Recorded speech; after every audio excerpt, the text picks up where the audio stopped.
In this video, we'll go over part 2 of oxidation numbers. We're going to jump right into the learning check. Here are equations, and these are all redox equations, meaning they're going into reduction and oxidation process. Reduction and oxidation process is where in which electrons are being transferred from one element to another or one compound to another compound. And during this reaction, this oxidation reduction reaction, there is some electrons that's moving. But before we know where these electrons are moving, we need to know what the oxidation states are for each of the elements here. So let's look at the reactant side first and then the product side. So in the reactant side, there is NH3, O2, and on the product side, there is nitric oxide, monoxide, so NO, and H2O, water. So let's look at NH3 first. So for NH3, there is N and there is H, and we're going to list out the number of atoms on this row, and then we're going to write down the oxidation number on this row. And then lastly, we're going to write the total charge. Now, based on this element, you can, based on this compound, you see that there's no charge. So the net charge of the total charges should be 0. Here's what I mean. We know that based on one of the oxidation rules, the hydrogen is not connected to a metal. This is a non-metal. So hydrogen has an oxidation of +1.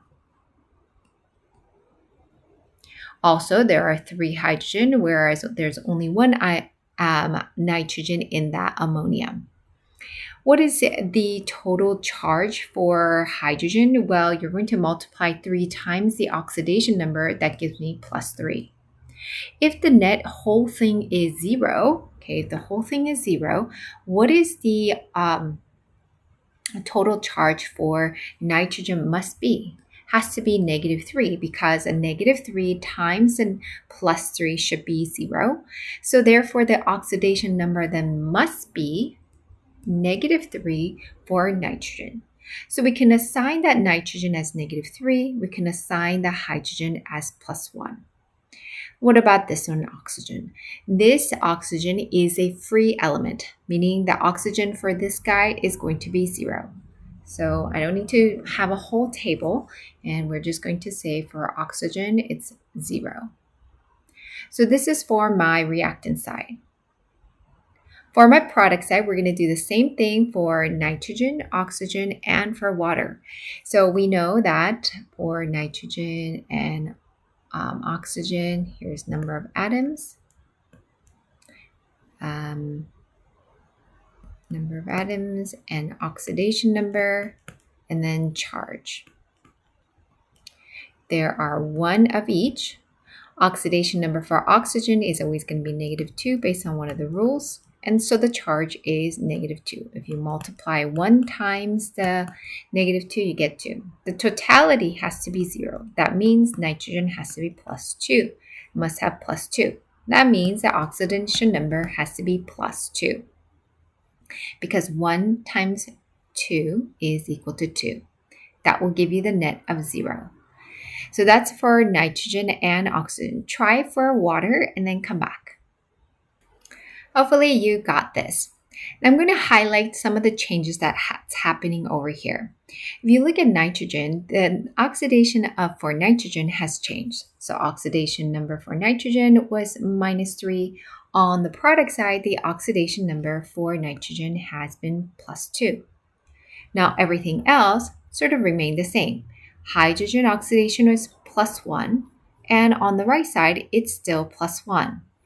Oxygen over here is 0 on this side, so that's my 0. But oxygen on the right, you see that they're -2s. So you see that -2 and -2. So there has been a change of transfer of electrons. So here it says which element in the reaction is oxidized and which element is reduced. Well, the nitrogen, you'll notice that it has lost electron to get to the positive. it needs to lose the negative to get to the positive. So anything that has loses to get positive, that's considered as oxidation. So I'm going to go ahead and rewrite this as like this. So nitrogen here, going from to left to right, that is your oxidation. So which element reaction is oxidized? Well, nitrogen is oxidized. Look at oxygen.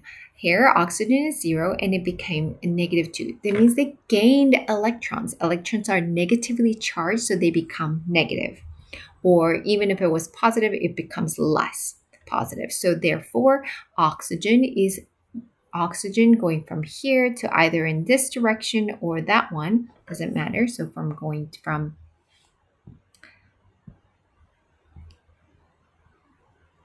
from here to here or even here, we consider that having, you can see that there is a change where in which it is reduced. The oxygen is reduced. So this is a reduction process. And we say oxygen is reduced. So you're going to essentially assign oxidation number for all of these guys. Okay, you're going to assign the oxidation for all of these guys and try to compare the reactant side and the product side, trying to see which one became reduced and which one became oxidized. I'll do B with you, and then you can try C on your own. Here, let's go ahead and assign the oxidation number for each of the atom on the left side, on the reactant side. So for copper, it's a free element. So therefore, copper is just as is. I'm going to write copper is 0 since it's a free element. Hydrogen is a monoatomic, and that's, I believe it was rule number 2, and that's +1 because it has a charge of +1. What about HNO3? Okay, so this is where it gets a little bit trickier, right? Because we're going to know which one do we go for. And I assure you, as time passes, you can be very quick. I could already tell oxygen is going to be -2, hydrogen is 1, and we can easily find out nitrogen. But for now, as practice, we're going to go HNO. And here's my atom number and oxidation number and the total charge. Well, there's 1 hydrogen, 1 nitrogen, and 3 oxygen. 3 oxygen. And then we also know based on some of the rules that hydrogen, because it is not connected to any metal, it has +1 charge. Oxygen has -2 charge since this is not a peroxide. Now the charge would be multiplying the 1 times the 1, which would give me 1. And then we have 3 times -2, that gives me -6. The net has to be 0. So what must the charge over here be? It has to be +5. That means nitrogen 1 times the +5 will get you to the +5. 1 + 5 is 6. 6 plus -6 is 0. So you can see how the net is a 0. So that's for the reactant side. Let's try for the product side.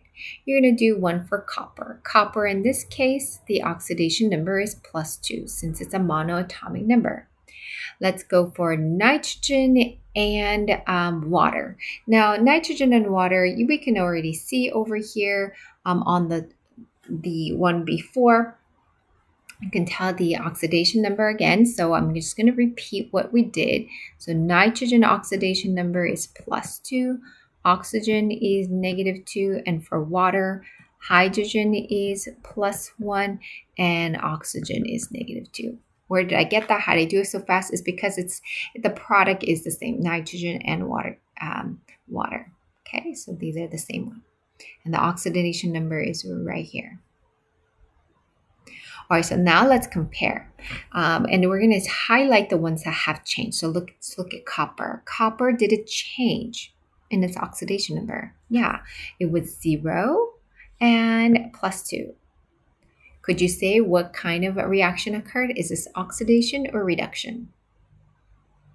Hopefully you're able to say this is a oxidation. It is losing electrons. What about for hydrogen? Hydrogen is +1 here, and then on the product side is +1. Let's look at oxygen. Oxygen is -2 here, and then it's still -2 on the right side. So nothing to do with oxygen. Now let's look at nitrogen. Nitrogen oxidation number is 5, and nitrogen on the right side is +2. So it was +5 and now it's +2. It has reduced its number. So therefore, nitrogen has become reduced. So what is oxidized? So copper is oxidized to copper 2+. And then we can say nitrogen is reduced to nitrogen 2+. Okay, it has been reduced. Now I want you to try the third one on your own and find out the oxidation number for each. And here is the key. Iodide is oxidized, and manganese is reduced.